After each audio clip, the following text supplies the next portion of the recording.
ഈശ്വംസിഹായിക്ക് സ്തുതിയായിരിക്കട്ടെ. വിശുദ്ധ യോഹന്നാന്റെ സുവിശേഷം 20-ാം അധ്യായത്തില് 11 മുതൽ 20 വരെയുള്ള 23 വരെയുള്ള തിരുവചന ഭാഗമാണ്. ഉദ്ധിതനായ ഈശോ മഗ്ദല മറിയത്തിനും പിന്നീട് ശിഷ്യന്മാർക്കും പ്രത്യക്ഷപ്പെടുന്നതാണ് ഇന്നത്തെ തിരുവചനം. ഉദ്ധിതനായവൻ ആദ്യമായി പ്രത്യക്ഷപ്പെടുന്നത് തൻ്റെ ശ്രേഷ്ഠ ശിഷ്യന്മാരായ 11 പേർക്ക് അല്ല, അവിടുന്ന് മഗ്ദല മറിയത്തിനാണ് പ്രത്യക്ഷപ്പെടുന്നത്.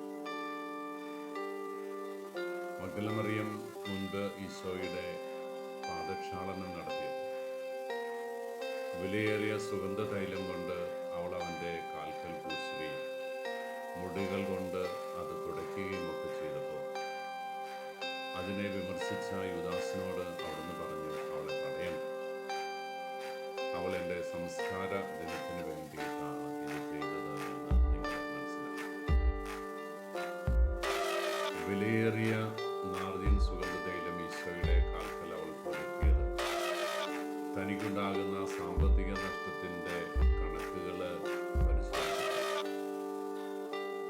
അദമ്യമായ സ്നേഹം ഈശോയുടെ ഹൃദയത്തിൽ പുലർത്തിയ അവൾ തൻ്റെ സ്നേഹം പ്രകടിപ്പിക്കാനുള്ള ഏറ്റവും നല്ല വഴിയായിട്ട് തിരഞ്ഞെടുത്തത് തനിക്ക് വിലപിടിപ്പുള്ളത് ഈശോയ്ക്ക് വേണ്ടിയിട്ട് നഷ്ടപ്പെടുത്താൻ തയ്യാറാവുക. ഇവിടെ ദൈവസ്നേഹത്തിൽ എത്രമാത്രം നാം ആഴപ്പെടുന്നു, എത്രമാത്രം തീക്ഷ്ണതയോടെ തീവ്രതയോടെ യേശുവിനെ നാം മുറുകെ പിടിക്കുന്നു, അതനുസരിച്ചാണ് ആ ആദ്യ പ്രത്യക്ഷവൽക്കരണം പോലും അവൾക്ക് പോലും മനസ്സിലാകുന്നതിനപ്പുറത്തായിരുന്നുവെന്ന് യോഹന്നാൻ സുവിശേഷകൻ.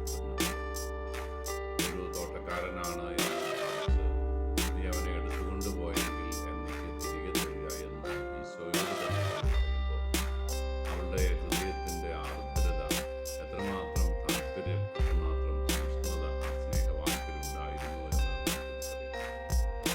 നമ്മുടെയൊക്കെ ജീവിതത്തിൽ ദൈവത്തെ മുറുകെ പിടിക്കാനുള്ള ഒരു മനസ്സ്, ദൈവത്തിന് സ്വന്തമായി തീരാനുള്ള ഒരു മനസ്സ്, ദൈവത്തെ സ്വന്തമാക്കാനുള്ള ഒരു മനസ്സ്, അതേറെ കൃത്യമാണ് എന്ന് പരിശുദ്ധ ഈ മഗ്ദല മറിയം നമ്മളെ തെളിയിച്ചു.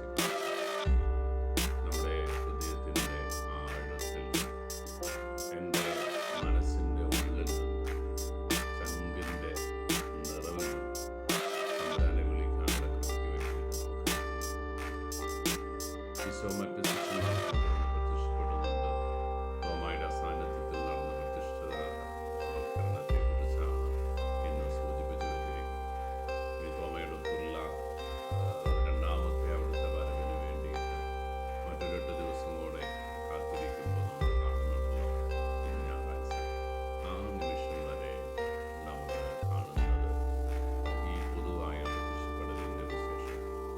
നമ്മൾ മാത്രം മനസ്സിലാക്കുക പ്രിയപ്പെട്ടവരെ, ഈ ശിഷ്യന്മാർ 11 പേർ, അതിൽ തോമസ് ലീഗ ഒന്ന് പുറത്തിറങ്ങിയ ഇടവേളയിലായിരിക്കാം പ്രത്യക്ഷം. ഒരു തമ്പുരാനെ കാണാൻ, തമ്പുരാനോടൊത്തായിരിക്കാൻ, തമ്പുരാൻ്റെ ആ ഒരു അന്യവരവിന് വേണ്ടി ആഗ്രഹിച്ച് പ്രാർത്ഥിച്ച് ഒരുമിച്ച് ഇരിക്കുന്ന സമയത്താണ് അവരുടെ മുമ്പിൽ പ്രത്യക്ഷനാവുന്നത്.